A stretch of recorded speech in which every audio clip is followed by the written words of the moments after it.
पोरण्या सोल्ल्यांत उपास करच्या विशीं जायते उल्लेख आमकां मेळटात तरी लेवी शास्त्रांतलो एक उल्लेख एक कायदो म्हणले परी असो आसा।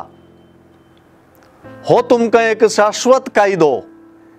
7व्या म्हयन्याच्या 9व्या दिसा तुमचे पैकी हर एकल्यान जावं स्वदेशान वा विदेशान उपास करचो आनी वावर करिनासतना रावचें। कित्याक त्या दिसा तुमकां शुद्ध करच्याक तुमचे पसत प्राजिताची रीत चलयतले आनी सर्वेस्परा मुखार तुमी तुमच्या सर पातकांतली शुद्ध जातल्यात म्हणटा लेवी शास्त्राचें पुस्तक अध्याय 16 वाक्य 20 आनी 9 तावन 30 आनी 1।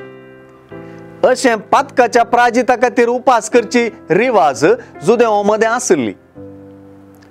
आपले शिस जुआंच्या आनी फारिजेवांच्या शिसां परी कित्याक उपास करिनात म्हणल्या सवालाक जेजू वपारी बरीत जाप दिता। जेजू उपासाचें महत्व उणें करिना, पूण शिसां संगी आपली हाजरी कसली म्हणून विवरिता। जेजूच्या शिसांक जेजू संगी आसतना तो एक लग्न उत्सव सै।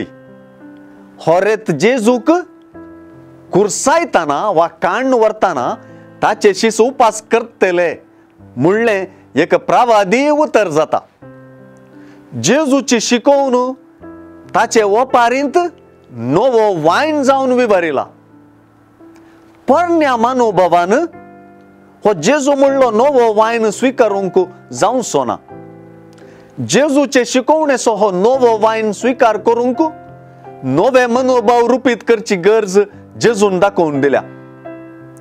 पोरण्या मनोभावाच्यांक नव्याची रूस कळीत ना म्हणच्या मुखांतर जेजूचे शिकवणेक दिल्ली निराकरणाची प्रतिक्रिया कळीत जाता।